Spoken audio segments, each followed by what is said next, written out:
You nicked your finger messing around by the river. A few drops of blood landed in a clutch of frog eggs. Well, the next day you wound up with a weird frog son. You had no clue about any of it. After a long day delivering food, you crashed hard at home. Little did you know, a frantic banging on the door would jolt you awake at midnight. Grumbling you went to answer it. Then out of nowhere, a pigeon-sized mosquito flew straight at your face. You stumbled back in a panic. One bite from that thing would drain you dry for sure. 2 bites and you'd be done for. Right then, a muscular frog-headed man appeared. His long tongue shot out and snatched the giant mosquito into his mouth.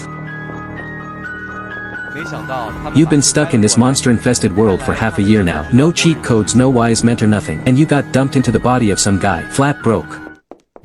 You've been scraping by, delivering takeout just to survive. And today you ran into monsters twice. You slammed the door shut fast, bolted to your room and dove under the covers, wrapping the blanket tight around yourself, shivering and praying quietly in your head. But luck wasn't on your side. The knocking started again. A voice came from outside. It pleaded, "Daddy, please open the door," and asked sadly if you didn't want it anymore. It didn't understand why you wouldn't let it in, saying it followed your scent all the way from the river, begging you not to abandon it. Confused, you shot back asking who it was calling Dad, demanding to know why it called you that, firmly denying being its father. It insisted it knew you were Dad by your smell, saying you both had the exact same scent. Hearing that, you lifted your arm and sniffed it hard, but couldn't smell anything special. Hearing the little frog say it was born by the river, you suddenly remembered cutting your finger there at dusk. A wild idea popped into your head. Could my power be in my blood, breaking reproductive barriers, creating all sorts of abilities? Thinking about it, you really might be that frog's dad. You asked cautiously if it was just looking for its dad not to hurt people. It denied hurting anyone right away, asking back why would it hurt people, saying people don't even taste good. But then it immediately complained about being hungry, asking Dad if you had any food. This conversation was going nowhere. You decided to open the door anyway. As soon as it cracked open, the frog barged in and knocked you off your feet, then strutted right inside. Looking at you on the floor, it asked innocently why you were lying there. Still shaken, you said, "So you're not here to kill me?" It looked puzzled and said, "You're my dad. Why would I kill you?" You raised your voice asking why it knocked you over. A bit annoyed now, the frogman blinked its big round eyes and explained pitifully, "Dad, I'm just really hungry. I saw a bunch of mosquitoes behind you. Didn't want them to get away." It added, "Dad, your mosquitoes are delicious." After saying that, it licked its lips, looking totally satisfied. Just as you were wondering what was up, a piercing alarm blared from your bedroom phone. "Attention all citizens. Monster activity detected in Zhongzhou City. The threat is a massive swarm of mosquitoes. If surrounded by the swarm, you will lose a critical amount of blood rapidly. Secure all windows and doors immediately. Do not go outside." Ever since monsters appeared, humanity has been searching for ways to fight back. An early warning system for monster attacks became the top priority. Whenever monsters are detected in an area, the local cell towers instantly send emergency alerts to every phone in range. You were feeling the dread when a sharp scream came from the building across the street. Forgetting your fear, you jumped up and rushed to close the windows. But a small group of mosquitoes slipped in through a crack in the living room window. The swarm was less than 10 feet away. The frogman stuck out its tongue again and wiped out every last mosquito in the room, adding, "Dad, these mosquitoes are really tasty." Staring at this goofy frog head, it finally clicked for you. Frogs eat mosquitoes, of course.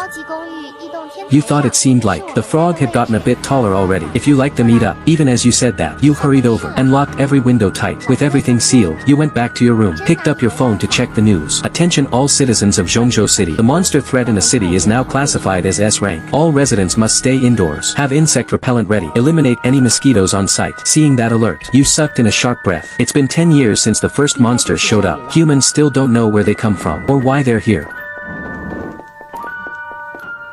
Based on the destruction they cause, monsters are ranked from A, B, C, D up to S. Rumors say there might be even higher ranks.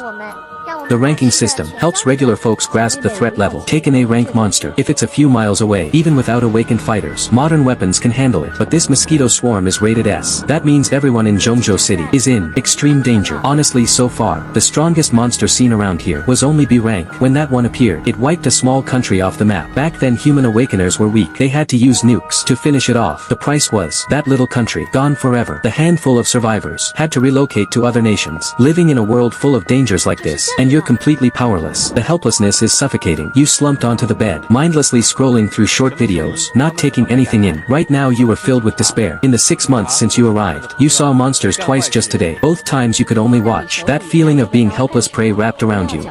The frogman nearby seemed to sense your mood, asking, "Dad, you seem really down," looking at its big bulbous eyes and that absurdly wide mouth. Your earlier idea came rushing back. You really wanted to test your theory by the river again, but thinking of the mosquito swarm outside, you dropped that stupid idea fast. fast. Instead you got up and headed to the kitchen, grabbed an egg from the fridge, ready to start your experiment. Turning around you found the frog staring right at you. Can you wait outside for a bit? Hearing you ask it to leave, the frog's eyes instantly welled up with tears. It whimpered, Dad, are you kicking me out? No, don't cry. I'm not kicking you out. Just hang out in the living room. I need to do something. Realizing it wasn't being abandoned, the frog's tears vanished in a blink. Yawning it said, Dad, I'm so sleepy. Ate too much. Come with Dad. He'll find you a place to sleep. Copying how people comfort kids, you led the frog to the living room, got it settled on the couch, and tucked a small blanket around it. The frog obediently lay down, crossing its arms, and resting its big head on them. The moment it got comfortable, its eyelids grew heavy. Kids have it good, you thought. They fall asleep in seconds. You shook your head, went back to your room and locked the door, squeezed a few drops of blood from your cut, and carefully dripped them onto 2 eggs. You stared without blinking at the 2 eggs on the table. After nearly an hour of watching, the eggs showed no change at all. No pain, no gain. That's how you get ahead. For your future safety, you pushed through, and kept staring at the eggs. Early the next morning, you were fast asleep at the table, when knocking woke you again. Dad opened the door. I'm hungry. Coming, rubbing the crease on your cheek. You remembered last night's experiment. The eggs were still there, but completely unchanged. No signs of hatching whatsoever. Guess that method doesn't work. You felt disappointed. Ever since learning about the frog's origin, you had high hopes for your blood, thinking if your blood really could create these half-human creatures, you could build your own monster army. But looking at it now, it's not as easy as you thought. Dad, I'm starving. I need food. Seeing you spaced out, and ignoring it, the frog ran over and shook your arm hard, jolting you back to reality. You noticed the frog seemed even taller now. Stop shaking me, it'll fall apart. It'll make you something. You picked up the 2 eggs from the table, planning to make the frog some instant noodles, with 2 fried eggs on top. As the egg hit the hot pan, a random fact you read ages ago popped into your head. Most eggs sold in stores for eating are unfertilized. They can never hatch into chicks. They're just for eating. Suddenly it all made sense.